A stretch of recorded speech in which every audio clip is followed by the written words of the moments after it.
Hello boys and girls, ladies and gents, welcome back to another episode of Pankaj vlog. र आजको vlog चाहिँ हल्का के भन्छ त्यसलाई इन्फर्मेटिभ हुनेछ कज हिजो भर्खरै मेरो टायर पङ्चर भयो गाडीको टायर अनि सो मलाई खासै केही थाहा थिएन कसरी चेन्ज गर्ने के अनि मैले नि युट्युबहरू यताउता हेरेँ अनि देन आइम गन लाइक देखाउन चाहन्छु कि के गर्यो भनेर so if you guys are new here so my name is Pankaj र मैले चाहिँ यस्तै यस्तै भिडियोहरू गर्छु लाइक भ्लगिङ स्टफ अनि हल्का इन्फर्मेटिभ पनि जस्ट सिक्दैछु के हुन्छ अब आउँछ त्यसको लागि चाहिँ please subscribe to this channel अनि यस let's make the tyre flat भएपछि लाइक पङ्चर भएपछि कसरी चेन्ज गर्ने आज चाहिँ मलाई हेल्प गर्ने हाम्रो निशान आले दाइ हो ल आले के भन्दै नि त भ्लगमा के भन्ने र भन न नेपाली इङ्ग्लिस मिक्स म्याक्स आएर ल आएर म मिलेर अब टायर चेन्ज गर्छु लेट्स सी है गाइस सो गाडी लिफ्ट गर्नलाई चाहिँ हामीलाई यो के भन्छ आलेलाई ज्याक चाहिन्छ होइन त्यो गाडी लिफ्ट गर्नलाई अनि यो चाहिँ स्पेयर टायर हो मैले पहिल्यै हालिसक्यो सो त्यो चाहिँ मैले नयाँ टायर किन ल्याएको नयाँ त होइन पुरानो हो अहिले लकडाउन कारणले खासै मोनिटरी पैसा छैन त्यो भएर चाहिँ त्यो सेकेन्ड ह्यान्ड टायर हो तर इट्स नाइस होइन चल्छ र राम्रै हुन्छ होइन सो यो स्पेयर हो अब यसलाई चाहिँ हामी यहाँनिर राख्छौँ यो माथि राख्छ अनि देन वी गर्न यसले बिस्तारै लिफ्ट गर्दै जान्छ अनि देन ठ्याक्क त्यहाँनिर अडाउने कुरा हुन्छ होइन सिम्पल कुरा हो so let's do it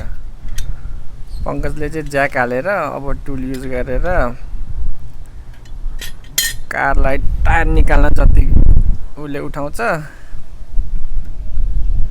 simple यो ज्याक र स्पेयर टुलहरू चाहिँ आफ्नो ट्रङ्क स्पेस या बुट स्पेसमा त्यो कार्पेट या त्यस्तै मुनि चेक गर्दा हुन्छ धेरै जसोकोमा पाइन्छ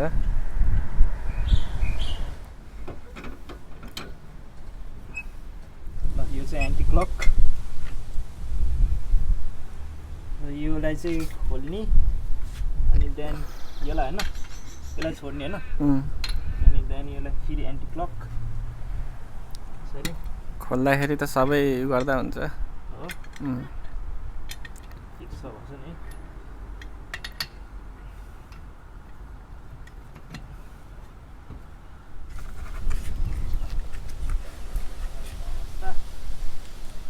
के भन्थ्यो नि त त्यहाँनिर नि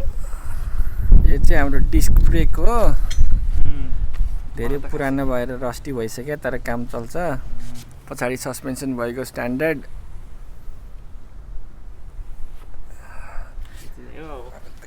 हाम्रो नयाँ टायर नयाँ छ पुरानो सेकेन्ड ह्यान्ड भने नि नयाँ भएको अवस्था लेट्स सी यो चाहिँ दोकानमा गएर बनाउनु पर्छ यो पछि टायर हालेपछि फेरि स्क्रु टाइट गर्ने बेलामा चाहिँ एउटा स्क्रु छोड्दै गरौँ किनकि एउटा साइड मात्र धेरै टाइट हुन्छ फेरि टायर राम्ररी फिक्स हुँदैन थाक्यो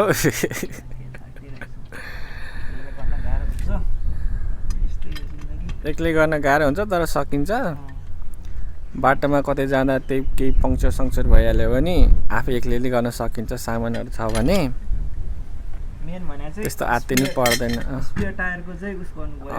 आफू रोड ट्रिपमा या कतै टाढा जाने छ भने आफ्नो ट्रङ्क स्पेसमा एउटा स्पेयर टायर या टुल्सहरू चाहिँ लिएर पहिल्यै प्रिपेयर भएर बस्नुपर्छ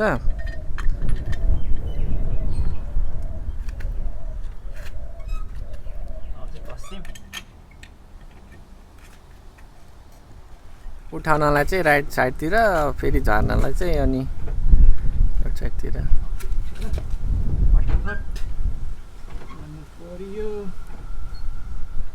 सो यो टायर नि फेरि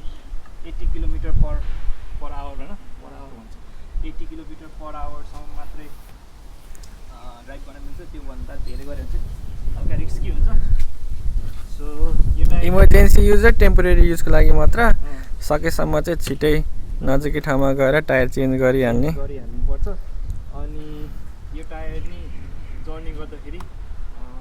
एयर प्रेसर चाहिँ नापेर हिँड्नु होला किनभने एकदमै टाइट कुरा हो टायर फिक्स भएको अवस्था जस रमाइलो भयो गाडी आफूले के भन्छ त्यसलाई बनाउन रमाइलो हुन्छ so now we gonna go to check the इयरहरू एयर चेक गर्छ सबै टायरको अनि इयर कति हाल्नुपर्छ के हाल्नुपर्छ पनि we gonna discuss after going there पङ्कजले चाहिँ यहाँ टायर प्रेसर गरिरहेछ 7-11 या नजिकको पेट्रोल स्टेसनमा यसरी पाइन्छ 30-32 देखि या 35 मा त्यही अनुसार घटाए बढाएर टायर प्रेसर गरेर मिल्छ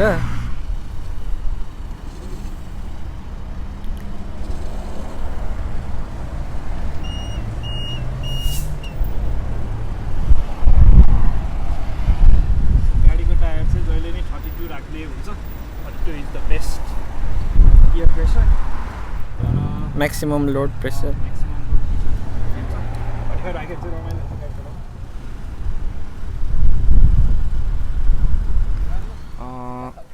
ल गाइस ल if you guys want to like के भन्छ त्यसलाई टायरको प्रेसर नाप्नु छ भने चाहिँ होइन यस्तो यो फ्रन्ट डोरको यस्तो साइडमा हेर्नुहोस् होइन यहाँनिर इन्ट्रोडक्सन हुन्छ जहाँ कि एयर प्रेसरहरू कति हाल्नुपर्छ भन्ने सब हुन्छ so if you guys like हेर्नु छ भने चाहिँ यहाँनिर हेरे हुन्छ है त यो चाहिँ बोनस टिप नम्बर 1 अनि सो अर्को tip number 3 would be how to check the engine oil जो कि यहाँबाट engine oil we can add as well so यसको लागि चाहिँ we need to check the oil कति छ के छ so the yellow thing on the side of the engine will tell you like कति इन्जिन ओइल छ यो गाडीमा engine oil is one of the essential oil for the car so let's see engine oil चाहिँ कति छ है अहिलेको लागि सो त्यसको लागि चाहिँ simple you just need to put this yellow thing up अनि then we can check so यसको लागि चाहिँ यो इन्जिन ओइल चाहिँ ओकेमा छ so this engine oil is okay for now so त्यो एडमा गयो भने चाहिँ वी निड टु एड होइन सो अहिले चाहिँ यो इन्जिन ओइल ओके छ so you need to check you can check your engine oil frequently like this अनि if it's finish then you need to add or you need to do the servicing of your car basically so यसलाई चाहिँ राम्रोसँग हालिदिउँ so अहिलेको लागि चाहिँ यो एकदमै ठिक छ so yeah that's the tip number 3 for this video hope that is knowledgeable for you guys. Yes, thank you so much for watching the video till end. Hope you like this video. Little bit of informative video bhayeko थियो. So if you are new to this channel, please subscribe this channel for more video like mukbang अनि अरू car related video पनि आउँछ. So you can also comment down below like कस्तो वाला video you guys want me to make. So त्यति नै भन्न चाहन्छु and stay tuned and hope to see you next time. Till then, take care.